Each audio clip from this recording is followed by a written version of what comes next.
Hi friends, இன்றைக்கி சூப்பரான ஒரு பர்ஃபி ரெசிபி தாங்க பார்க்க போகிறோம். செம்ம டேஸ்ட்டாக இருக்குங்க. வாங்க எப்படி செய்யலான்னு பார்க்கலாம். இதுக்கு கடாயை எடுத்துக்கிட்டு ஸ்டவ் ஆன் பண்ணிவிட்டு அதில் 1 ஸ்பூன் அளவுக்கு நெய் சேர்த்துக்கலாம். நெய் நல்லா உருகிற வரைக்கும் வெயிட் பண்ணுவோம். நெய் நல்லா உருகி வந்ததுக்கப்புறமா நம்ம மெஷரிங் கப்பில் ஒரு 1/4 கப் அளவுக்கு பால் சேர்த்துக்கலாம். இது நான் ஏற்கனவே காய்ச்சி வச்ச பால் தாங்க, அதையே சேர்த்துக்கலாம். சேர்த்துக்கிட்டு நல்லா கொதிக்க விட்டுடலாம். பால் நல்லா கொதித்து வந்ததுக்கப்புறமா நம்ம மெஷரிங் கப்பில் 1 கப் நிறைய பால் பவுடர் எடுத்துக்கிட்டு இதில் சேர்த்துக்கலாம். சேர்த்துக்கிட்டு நல்லா கலந்து விட்டுருங்க. நல்லா மிக்ஸ் ஆகி வரட்டும். பால் 1/4 கப் அளவு சேர்த்துக்கிட்டால் கரெக்டாக இருக்குங்க. அதுக்கு மேலே சேர்க்க வேண்டாம்.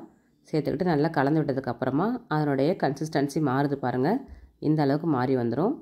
நீங்கள் சர்க்கரை இல்லாத கோவா கூட கடையில் கிடைக்குதுங்க, அது கூட வாங்கி யூஸ் பண்ணிக்கலாம்.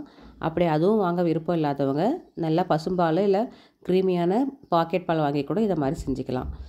இப்போ இதுக்கு தேவையான இனிப்பு சேர்த்துக்கலாம்.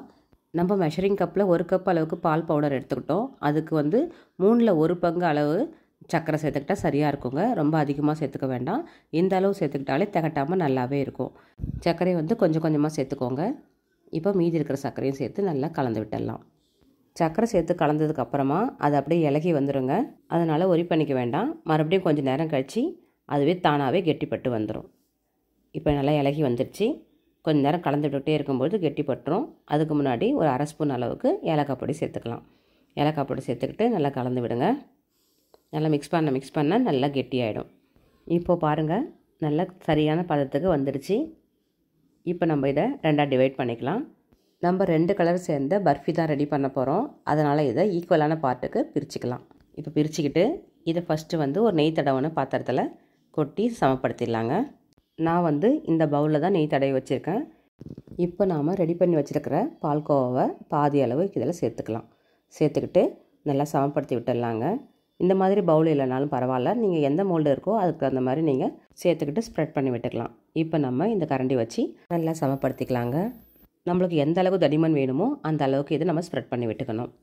இப்போ ஸ்பூன் வச்சு நல்லா அழுத்தம் கொடுத்து கரெக்டான லெவலுக்கு சமப்படுத்திக்கோங்க. மீதி இருக்கிற பால்கோவாவுக்கு நம்ம இப்போ கலர் சேர்க்க போகிறோம். நான் கலர் சேர்க்கறதுக்காக ரோஸ் மில்க் எசன்ஸ் தாங்க யூஸ் பண்ணியிருக்கிறேன் இன்றைக்கி. அது நல்லா பிங்க் கலரில் சூப்பராக இருக்குங்க இந்த பர்ஃபிக்கு.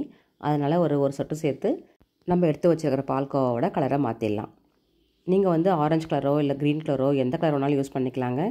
இது நான் எசன்ஸ் வீட்டில் இருந்ததுனால இதை யூஸ் பண்ணிக்கிட்டு இந்த பர்ஃபி செஞ்சுருக்கேன். உங்களுக்கு பிடிச்ச கலரை நீங்கள் யூஸ் பண்ணிக்கலாம். இப்போ நம்ம இதை ஏற்கனவே நம்ம பரப்பி வச்சுருக்கிற பால்கோவா மேலே இதையும் சேர்த்துடலாம்.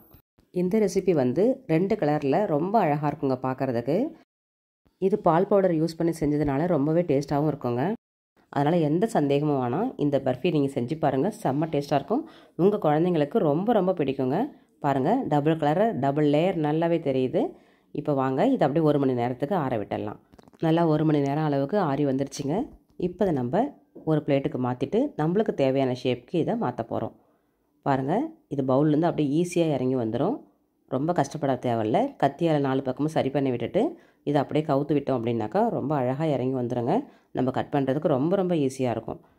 பாருங்கள், அப்படி கவுத்த உடனே கீழே இறங்கிடுச்சு. இது நம்ம அப்படியே திருப்பி போட்டு சூப்பராக கட் பண்ணி எடுத்துக்கலாம். இது ஒயிட் லேயர் அழகாக இருக்குது. பின்னாடி பாருங்கள், இந்த பிங்க் கலரும் ரொம்பவே சூப்பராக இருக்குது. இதை நாம் அப்படியே கூட கட் பண்ணி சாப்பிட்லாங்க.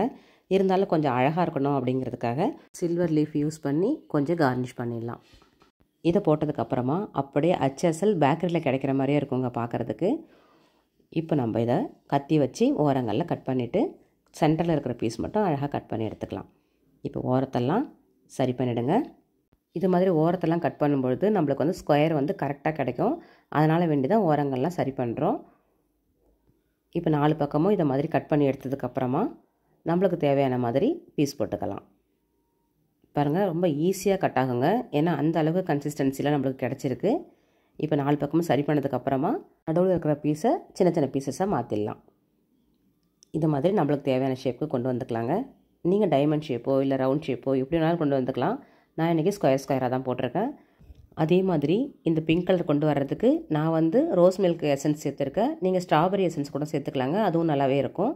பாருங்கள், ஒவ்வொரு பீஸும் எவ்வளோ சூப்பராக வந்திருக்குன்னுட்டு. அவ்வளோ அருமையாக அவ்வளோ கரெக்டான டெக்ஸ்சரில் நம்மளுக்கு கிடச்சிருக்குதுங்க. பாதி அளவு ஒயிட்டும் பாதி அளவு பிங்க்கும் எவ்வளோ யம்மியாக இருக்குது பாருங்கள் பார்க்குறதுக்கு. அவ்வளோதாங்க, சூப்பரான ரெசிபி ரெடி பண்ணிட்டோம். இந்த ஸ்வீட் வந்து நீங்கள் உங்கள் குழந்தைங்களுக்கு செஞ்சு கொடுங்க, ரொம்ப விரும்பி சாப்பிடுவாங்க. எது ஒன்றுமே கலர்ஃபுல்லாக இருக்கும்பொழுது குழந்தைங்களுக்கு ரொம்ப விருப்பமாக இருக்கும். இந்த மாதிரி நீங்கள் கலர் கலராக செஞ்சு கொடுங்க, அவங்களும் விரும்பி விரும்பி சாப்பிட்டோம். இப்போ நம்ம இது எல்லாத்தையுமே எடுத்து ஒரு பிளேட்டுக்கு மாற்றிடலாம். எவ்வளோ அழகாக இருக்குது பாருங்கள். இந்த ஸ்வீட் மேலே யூஸ் பண்ணியிருக்கிற சில்வர் ஷீட் வந்து ஆப்ஷனல் தாங்க, உங்களுக்கு விருப்பப்பட்டால் சேர்த்துக்கோங்க, இல்லைன்னா விட்டுருங்க. இதுக்கு பதிலாக நீங்கள் நட்ஸ் கூட மேலே தூவி விட்டுக்கலாங்க, அதுவும் ரொம்ப நல்லாவே இருக்கும். இப்போ வாங்க ஒரு ஸ்வீட் எடுத்து டெஸ்ட் பண்ணி பார்க்கலாம் எப்படி வந்திருக்குன்னுட்டு. இதை நம்ம இப்போ உடச்சி பார்க்கலாங்க. எவ்வளோ அழகாக இருக்குது பாருங்கள் பார்க்குறதுக்கே. பார்க்குறது மட்டும் இல்லாமல் சாப்பிடும்பொழுதுமே ரொம்ப சூப்பராக இருக்கும் பாருங்கள். இது புட்டு பார்க்கும்போது எவ்வளோ சூப்பராக இருக்குது பாருங்கள். அருமையான ஸ்வீட் ரெசிபி ரெடி பண்ணிட்டோம் மில்க் பவுடர் யூஸ் பண்ணி. நீங்களும் ஒரு முறை இந்த மாதிரி ட்ரை பண்ணி பாருங்கள். ட்ரை பண்ணி பார்த்துட்டு எப்படி வந்துச்சுன்னு கமெண்ட் பண்ணுங்கள். இந்த வீடியோ பிடிச்சிருந்ததுனாக்கா லைக் பண்ணுங்கள், ஷேர் பண்ணுங்கள். அதோடு இல்லாமல் சப்ஸ்கிரைப் பண்ணி சப்போர்ட் பண்ணுங்கள். தேங்க்யூ.